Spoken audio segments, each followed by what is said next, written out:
Assalamualaikum warahmatullahi wabarakatuh. Perkenalkan, nama saya Muhammad Ridwan Najman dari kelas 10 MIPA 4 absen 20. Pada kesempatan kali ini saya akan menjelaskan tentang perjalanan dakwah Nabi Muhammad SAW pada periode Mekah dan Madinah. Sejarah dakwah Nabi Muhammad SAW dilakukan dalam jangka waktu 23 tahun. Dari 23 tahun masa kerasulannya, 13 tahun dihabiskan Rasulullah berdakwah di kota kelahirannya yaitu Mekah, dan sisanya 10 tahun dihabiskan dengan berdakwah di kota Madinah. Dalam 3 tahun awal masa dakwahnya di Mekah, beliau berdakwah dengan cara sembunyi-sembunyi sampai kemudian turun wahyu Allah Subhanahu wa taala surat Al-Hijr ayat 94 yang artinya, "Sampaikanlah olehmu Muhammad secara terang-terangan segala apa yang diperintahkan dan berpalinglah dari orang-orang yang musyrik." Objek dakwah Nabi Muhammad SAW pada awal kenabiannya adalah masyarakat Arab jahiliyah atau masyarakat yang masih berada dalam kebodohan. Dalam bidang agama, masyarakat Arab pada waktu itu sudah menyimpang jauh dari ajaran agama tauhid yang telah diajarkan oleh para rasul terdahulu seperti Nabi Adam. Mereka umumnya beragama Watsani atau beragama penyembah berhala.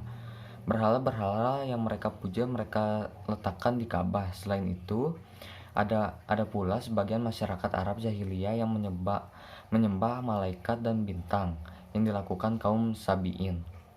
Ajaran Islam periode Mekah yang didakwahkan Rasulullah SAW adalah sebagai berikut. Yang pertama, keesaan Allah Subhanahu wa taala.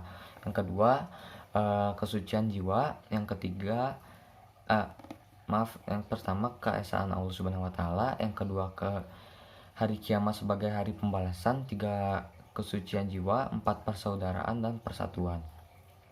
Strategi dakwah Rasulullah SAW supaya mencapai tujuan yang luhur dilakukan sebagai berikut. Yang pertama, dakwah secara sembunyi-sembunyi selama 3 tahun. Pada masa dakwah ini Rasulullah SAW menyeru untuk masuk Islam orang-orang yang berada di lingkungan rumah tangganya sendiri dan kerabat dan sahabat dekatnya.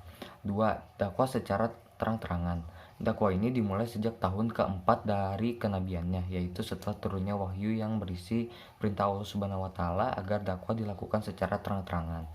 Tahap-tahap dakwah secara terang-terangan adalah sebagai berikut. Yang pertama, mengundang kerabat keturunan dari Bani Hashim untuk menghadiri jamuan makan dan mengajak agar masuk Islam. Dan yang kedua, Rasulullah mengumpulkan penduduk kota Mekah di sekitar Ka'bah untuk berkumpul di Bukit Syafa. Tujuan hijrah Rasulullah SAW dan umat Islam dari Mekah ke Madinah adalah yang pertama, menyelamatkan diri dan umat Islam dari tekanan, ancaman, dan kekerasan kaum kafir Quraisy. Kedua, agar memperoleh keamanan dan kebebasan dalam berdakwah serta beribadah, sehingga dapat meningkatkan usaha-usahanya dalam berjihad di jalan Allah Subhanahu wa taala untuk menegakkan dan meninggikan agama Islam. Materi dakwah yang disampaikan oleh Rasulullah SAW periode Madinah selain ajaran Islam yang terkandung dalam 89 surat Makkiyah dan hadis periode Mekah, juga ajaran Islam yang terkandung dalam 25 surat Madinah dan hadis periode Madinah. Adapun ajaran Islam periode Madinah, umumnya ajaran Islam tentang masalah sosial kemasyarakatan. Dakwah Rasulullah SAW yang ditunjukkan kepada orang-orang yang sudah masuk Islam bertujuan agar mereka mengetahui seluruh ajaran Islam baik yang diturunkan di Mekah atau yang diturunkan di Madinah, kemudian mengamalkannya dalam kehidupan sehari-hari, sehingga mereka betul-betul menjadi umat yang bertakwa.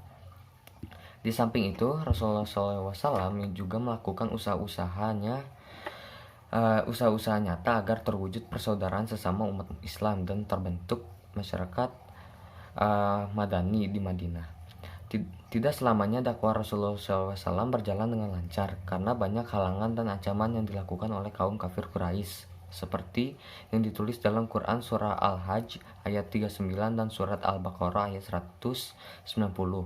Maka Rasulullah SAW dan sahabatnya menyusun kekuatan untuk menghadapi peperangan orang kafir yang tidak dapat dihindari lagi.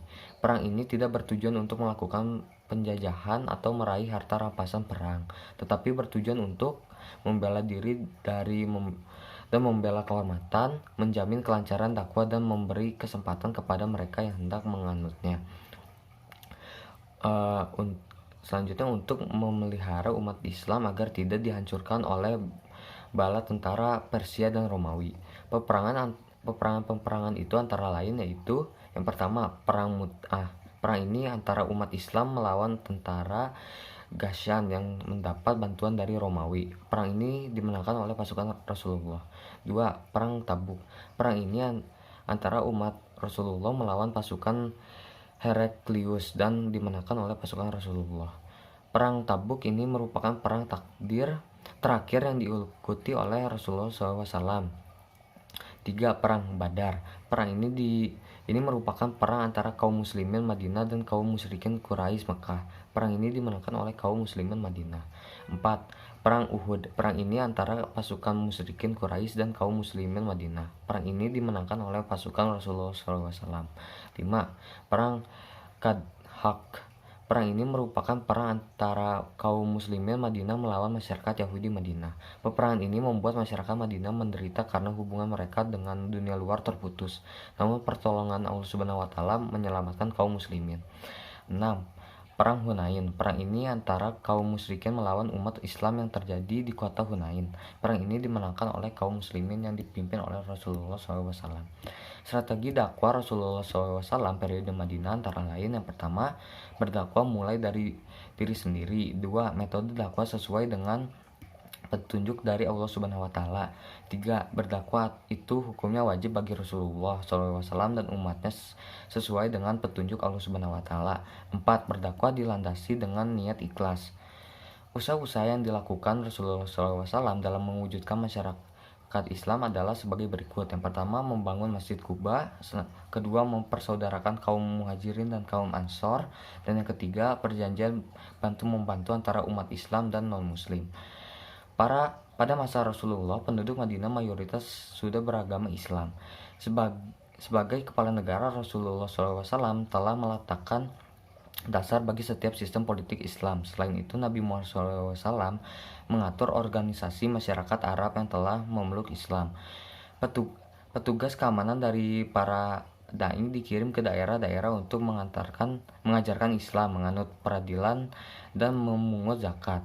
2 bulan kemudian Nabi Muhammad SAW jatuh sakit, dan pada tanggal 12 Rabiul Awal 11 Hijriah bertepatan dengan 8 Juni 632 Masehi beliau wafat.